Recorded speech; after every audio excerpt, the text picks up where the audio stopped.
The Japanese term of Nyogonto refers mainly to the Carolinas, the Marianas, and the Marshall Islands. These islands were under Japanese control from late 1914 until they were occupied by the US Navy in the course of the Pacific War from 1941 to 1945.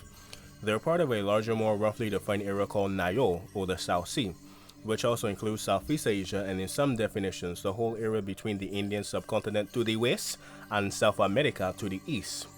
Strategic interests were the main drives for Japanese expansion into the Pacific, although questions of commerce and a perceived overpopulation of Japan were also very important.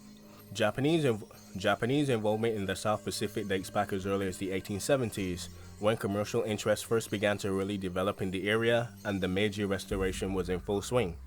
These efforts were encouraged by the Navy, which was seeking to improve its standing relative to the Army. At the same time, most of the islands were under Spanish control. Later, all but Guam were German colonies and were administered as part of the Schutzgebiet Deutsches Neuguinei, or the Protectorate South Sea, German New Guinea. In this context, the desire for Japanese acquisition of these islands were first publicly voiced. In this context, the desire for a Japanese acquisition of these islands were first publicly voiced by journalists and even authors, which were abroad training tours with the Navy, which was still in its infancy, but Yamamoto. If you get it, you get it. Having experienced the area firsthand, they later wrote emphatically about the need for territorial expansion into the Pacific, believing there were still islands not yet claimed by the Western or even European powers. So at the same time, small Japanese firms were able to monopolize trade in the Marianas and the western half of the Carolina Islands from the end of the 1890s onward, despite temporary and territorial setbacks due to the German effort to do the same. Because this is our colonial position, you understand, Japanese.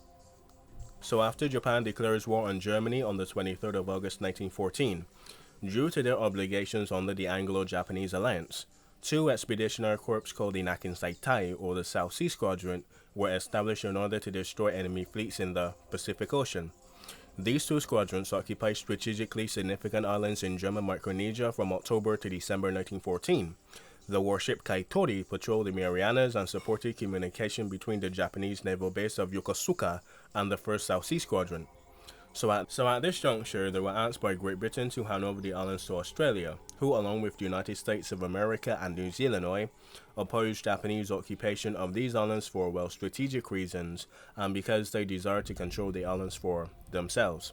Despite Japan's pledge to have no territorial ambitions upon entry into this war, the Japanese government informed Great Britain on the 21st of November 1914 of their intentions to keep the islands as a spoil of war. The occupation itself was fairly peaceful because the German warships had already left the islands before the Japanese Navy could even arrive. German civilians, including governors, medical doctors, traders, miners, and missionaries, remained on the island. German governors and their families were, however, deported immediately after the occupation fully began. German missionaries were allowed to stay on the islands and continue their religious work under strict supervision until 1919. Neither the native inhabitants or the Germans violently resisted the Japanese occupation. During the First World War, the Navy took charge of the administration, the justice, the education, the religious, the infrastructure, the hygiene, the sanitation, the agriculture, and of course, the trade of the island. Headquarters were established in Cook. After the Treaty of Versailles, Japan gained control of the German islands of Micronesia north of the equator under its Mandate Authority, Mandate Class C. In 1922, the naval government was replaced by a purely civilian administration called the Nyocho, or the South Sea Government. A new government office was built in Palau at the time, and Japanese rule of Micronesia continued until the American occupation during the Second World War, specifically the Pacific Theater. You see what I did there? Both publications rekindled the public interest in the South Pacific. Especially influential among these was Takikashi Yosabura and his 1910 bestseller Yokogukai Kai. Japanese publications published during the First World War favored keeping the islands under Japanese control. No bias. As early as March 1915, some publications, for example the popular magazine Gikuguhyo no Nihon, already discussed possible investments in the islands, demonstrating a belief that the islands will remain with Japan after the war. The same issue of Jisugo no Nihon featured an even greater number of articles about the possible investments in Southeast Asia. whose markets could no longer fulfill or even fully serve their colonial powers or even masters. Thus, the focus of the mainstream nashi, or public interest, shifted from territorial expansion into the Pacific into economic expansion and dominance in Southeast Asia.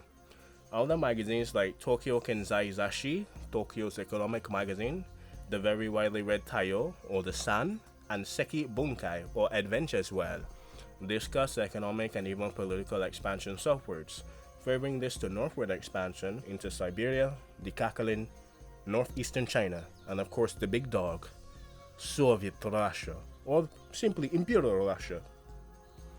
The popular arguments for expansion included the alleged kinship with the Micronesian and other Asian populations, and the civilizing mission, which allegedly obliged the advanced Japanese people to help the primitive Micronesian people to develop. Thank you.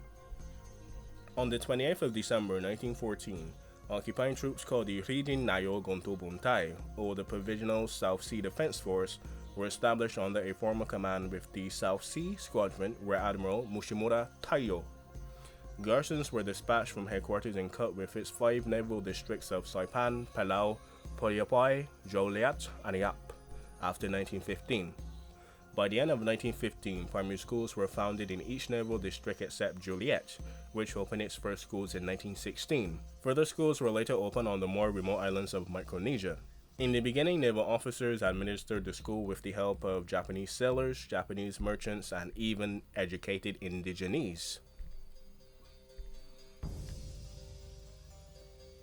So afterwards, these professionals were replaced by civilian teachers from Japan. Compulsory school attendance for all children was introduced, and the students were obliged to learn the Japanese language, the Japanese customs, and of course, Japanese honor. In the beginning, German missionaries were permitted to continue their work unless they were suspected of conspiring against Japan, which is fair. However, by the end of 1919, all German missionaries were banished under the conditions of the Treaty of Versailles. However, as early as 1919, all German missionaries were banished under the conditions of the Treaty of Versailles. In the early 1920s, German Catholics were replaced by Spanish Judists, and Protestant adherents were introduced by the Japanese Protestant missionaries from Nayo Dendodan, or the South Sea Mission.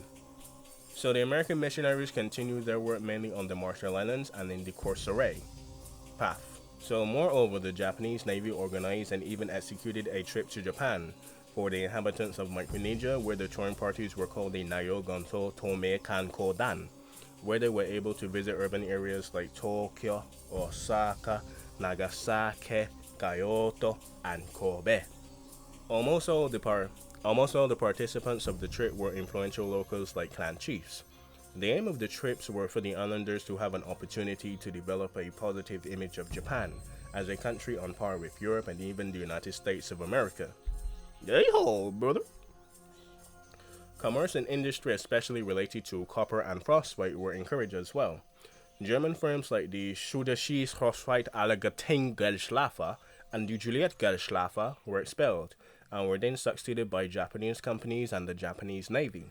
Particularly, the strongest Japanese firm was the Nayo Bunke Kashai, or the South Sea Trading Firm, enjoying exclusive possessions of the trade and shipping rights of Micronesia. Due to secret agreements made in 1917 behind the scenes, the Japanese claims to the South Sea Islands were supported by Great Britain, France, Russia, before the communism, and Italia, or Italy.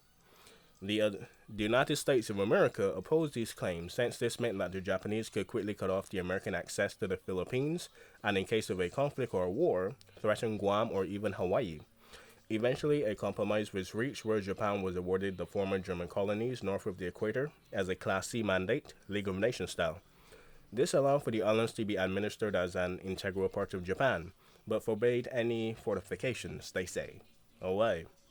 It mandated Japan to work for the non-defined advancement of the local populace until it was sufficiently developed to be released into the independent world. Although there was never really a specific or what was really specified when this point would actually be reached. Effectively, this meant that Japan, South Africa, England, and France, and other mandate holders elsewhere, I think Belgium is one of them as well, could administer their assigned territories as a quasi-colony. In World War II, we all know that Japan would use Micronesia as their naval base and call it the unsinkable aircraft carrier, from where it would launch its attacks from Pearl Harbor. During the Pacific War, the United States invaded some strategically important islands via the island hopping campaign and used them to bomb the mainlands or the main islands of Japan. And they will run away, back to Japland. Anyway, guys, hope you enjoyed. Hope you learned something. This was actually Nicole Telemann and Yuki. Oh, okay, a lot of German. I could understand because Micronesia was a German colony, but remember, guys, hope you learned something. Hope you enjoyed, and remember, these articles are not mine. Run away, decent land. Anyway, guys, the North will rise again, and we will destroy those traitors of the South. And anyway, guys, hope you enjoy. Hope you learn something. And remember, protest peacefully. But if you can get a horse, you know where to find me. Run away.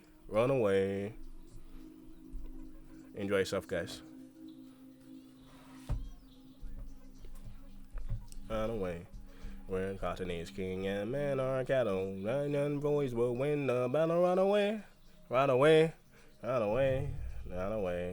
We'll all go down the Dixie, away. Well, they understand that they must battle, Uncle Sam, away. We'll all go down to Dixie, away. We'll all go down to Dixie. Learn something. Yeehaw!